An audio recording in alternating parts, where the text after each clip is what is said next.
Yes. Pakis niya ako, guys. Yun talaga.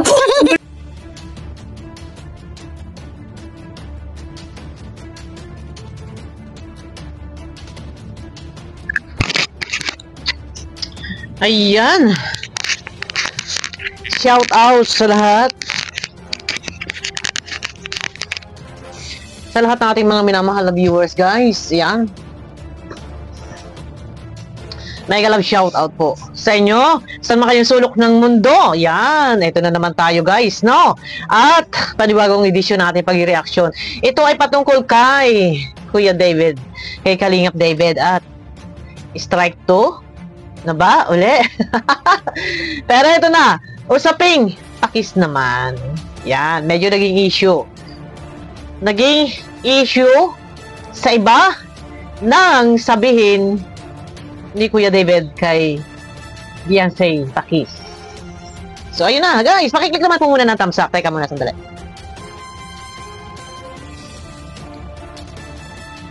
Pakikis naman muna guys. So thumbs up na sa ganun na swak sa panlasa ni YouTube. At eto na.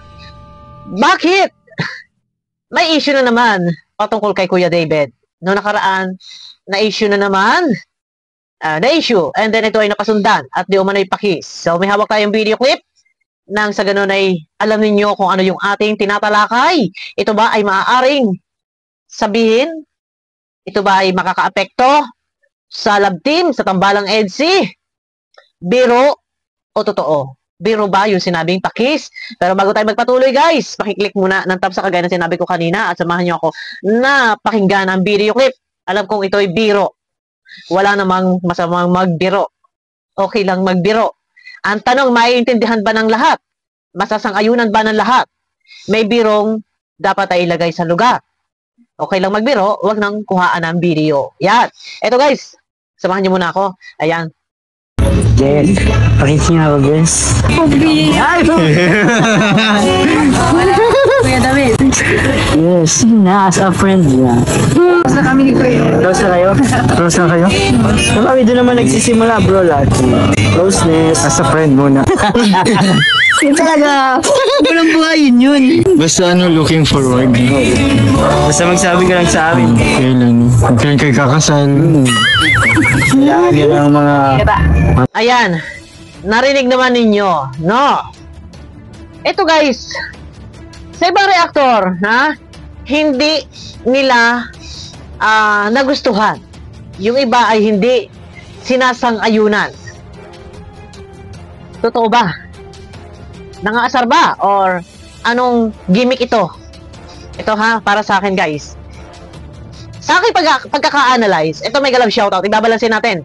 Balansin tayo, wala pong mangbabas, no? Sa ito, nag-uumpisa sa biruan. Hanggang sa, nandun na sa part, kaibigan lang. Noong nandun na sa part ng may motor, nagbiro itong si Kuya David, si Kalingap David na, pakis naman. O, friends, best friend, pakis naman. Please. No? Biro. Sabi ko nga sa inyo, wala namang masama. Dahil biro. Okay, biro lang, biroan. Off-cam, okay lang yan. Normal, nagbibiroan kasi magkakasama sila dyan. Nakatay ang mata ko, guys. Lagi ko makatay yung mata ko. Lagi naman silang ganyan, biroan off-cam. Pero nagkataon na meron nakatutok na camera. So, wala nga masamang biro.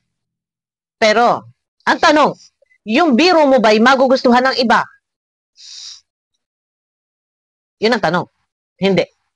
Merong umaalma. Biro, pwede magbiro. Wala masama kung magbibiro. Kaya nga lang po, alam naman ni Kalingap David na before may issue sa kanya. Ay bakit tayo magtataka, mag-expect na ang lahat ng ating galawan, ang lahat ng ating sinasabi ay ito ay papaboran, magugustuhan. Huwag tayo mag-expect guys. Hindi lahat ay supporters natin. Karamihan minsan basher natin. Huwag tayo mag-expect. Pwedeng magbiro ay huwag na lang tutukan ng camera. And pwedeng magbiro ilagay sa lugar. Pero tingin ko na may nasa lugar. At biruan, wala naman siguro dito personalan at wala naman, hindi naman ito siguro intention ni Kalingap David na manira na love team. Pero yun na, no. Eto guys, Alam ko hindi naman yan big deal. At yan ay biro nga lang. Kaya nga lang nabigyan ng mali siya ng iba. Hindi na sang-ayunan. No? Ito na lang ang sa akin. Next time, lesson learned. Dahil kay Kalingap David, may mga issue ka before, huwag kang mag-expect na lahat ng tao ay sasang-ayon sa iyong binibitawang salita. Magbiro, ika nga may kasabi, magbiro sa lasing, huwag lang sa bagong gising. Ayan, magbiro ka na. Magbiro. Kasi ganito guys yun eh. Kumbaga, ito, lesson learned na kay David. Alam mo, si Beyonce, ayan ay kay Edo. Ito guys, walang aalma ha.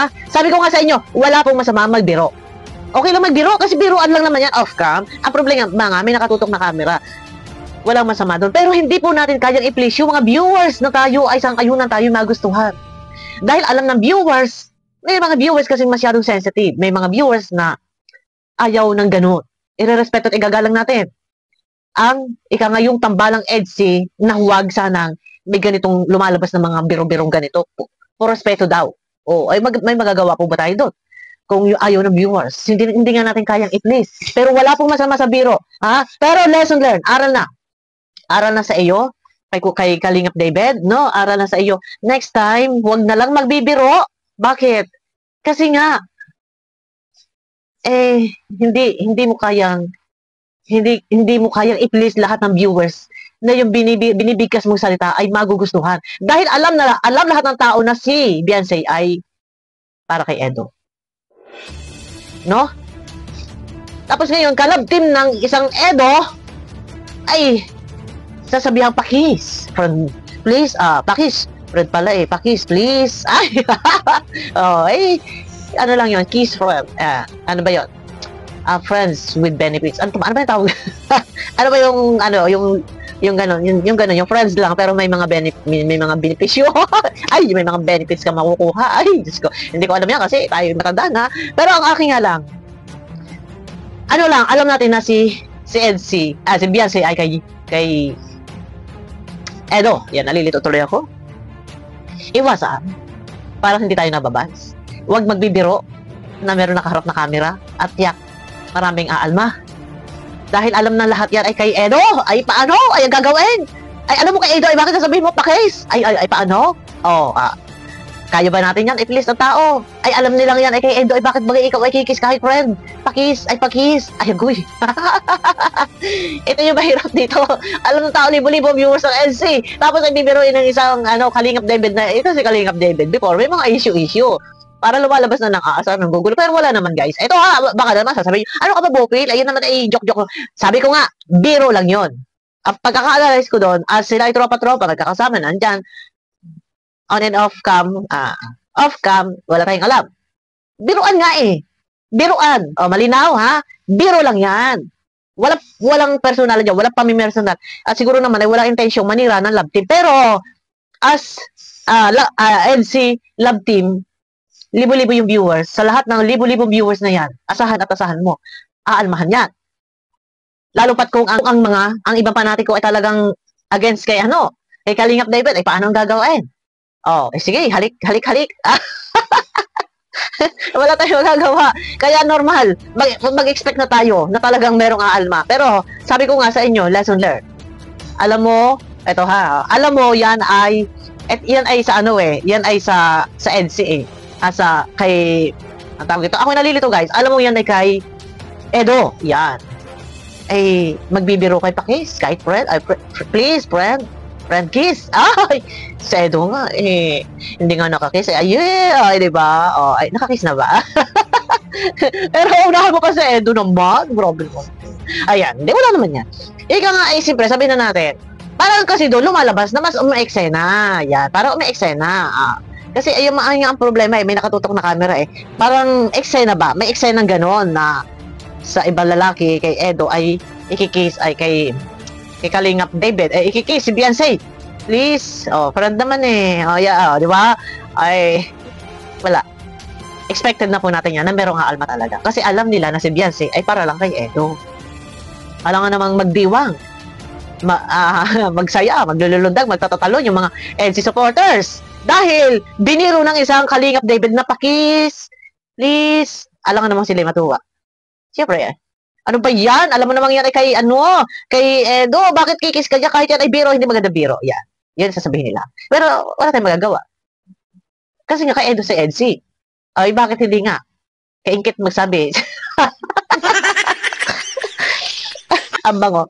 Abong-abong ng pabangong bigay ni Ma'am Helen. Ang bango talaga. Yan. Bakit nga hindi kay Inkit magsabi si Kalingap David. Oh? Yan nga pala, yan. Kahapon po guys, si Ma'am Helen, si Canoli, ayan, balik na po ulit sa ibang bansa. Ayan, ingat kayo dyan, Ma'am Helen, ay galang shoutout. At si Ma'am Maria, hindi pa po nandito pa sa Pinas si Ma'am Maria. Ayan, ingat kayo dyan, Ma'am Helen. Ayan, ayan. Thank you kay Ma'am Helen, kay Canoli. Yan, napakabait talaga ito. Mag-asawang ito. Ayan na, pero ayan na guys, no? At kay Kalingap David, ayan na naman. May mga ilang reactor na naman na hindi talaga nagustuhan. Hindi talaga nagustuhan yung ginawa. Pero wala tayong magagawa. Kasi nga, alam nila na si Beyonce ay kay Edo, ay bago ngayon ay may kaibigan ay, kung kaibigan nila sabihin ay, pakis please, kaibigan naman tayo eh, ay aroy, ganoon, ay kagaya ng kaibigan ko, di ba, for example, ako si Edo, ba, ay antang tina pa, ay pambihira ka, ay ako yung unahan mo pang malikdiyan, ay kainaman, ay gayon yung, di ba? Pero wala naman po yan, guys, paglilinaw ko sa lahat, hindi po tayo dito one-sided paglilinaw, yung kay Edo naman, kay Kalingap David naman po kasi, ay biro lang. Kaya lang, biro, pero aalmahan po ng iba yan. Kasi may mga viewers na medyo maselan, alam nila kay Edo kasi yan, bakit gaga nga? Ay, kay Inkit mo na lang sabihin kasi nga, Kalingap David yan, na mag-kiss ka kay Inkit. Ayun, ang tangkad na Inkit ha. Ang tangkad na Inkit, ay, malahian ka na. ay, ayun lang guys, no? Pero sa lahat ng ating mga minamahal na viewers, yan, naiintindihan ko kayo kasi nga, siyempre, alam niyo yan ay kay Edo, ay maunahan to baga naman nga, ay si Edo, ayun, kay Beyonce, mag-iingat ka Beyonce. Mag-iingat na lang para walang maibabato sa iyo. Yung iba, baka sasabihin ng iba, ay bakit kasi si Beyonce nga nakikipag usap-usap o wala naman tayong magagawa guys eh. O wala namang problema sila mag-usap-usap kasi nga sila ay magkakasama dyan, lalo na kung may mga shoot, magkakasama sila, banding-banding, lalo na kung kakain, sama-sama sila, and close na nga daw ko sila ni Beyonce. Pero ingat ka Beyonce, nasa ganun hindi ka nabubutasan. Kasi alam mo yung ating mga minamahal na viewers, minsan talagang masaselan yung iba. Hindi natin kayang i-place yung kanilang kaisipan, no? At hindi kasi pare-pareho yung damdamin at kaisipan nating lahat. No, yun lang. Lesson learned na. So ayun na, at meron ng ibang mga reaktor na nag-reaction. Kung makikita natin po at sasabihin ay grabe naman, brutal naman yung pag-reaction. Wala tayong magagawa. Opinion nila yon, ito yung opinion ko din, pero binabalansi ko ang opinion ko. Sabi ko nga biro yon. Pero kung maaari, iwasan na lang magbiro dahil may alma at may alma. Hindi lahat kaysa natin ang viewers, hindi lahat kaysa sila sa ating damdamin at kaisipan, no? Yun lang. Next time, ingat-ingat. Kalingap David, kaka-strike to ka na. Next ay striker ka na, so take down ka na. Ayun na guys, abangan nyo ako sa aking next video. Sana wala nang kiss-kiss-kiss na ganyan, nagsasabi ng pakis-kiss. Alam naman natin na yan ay may nagmamayari sa love team. Nandun na tayo, sabihin na natin na wala silang relasyon si Edo at si Beyonce sa totoong buhay, por respeto din. Kahit pa sabihin na wala relasyon, pero hindi natin kayang i-please, hindi natin kayang pilitin yung viewers na tayo gustuhin. No, yun na. Guys, at abangan nyo ako sa aking next video.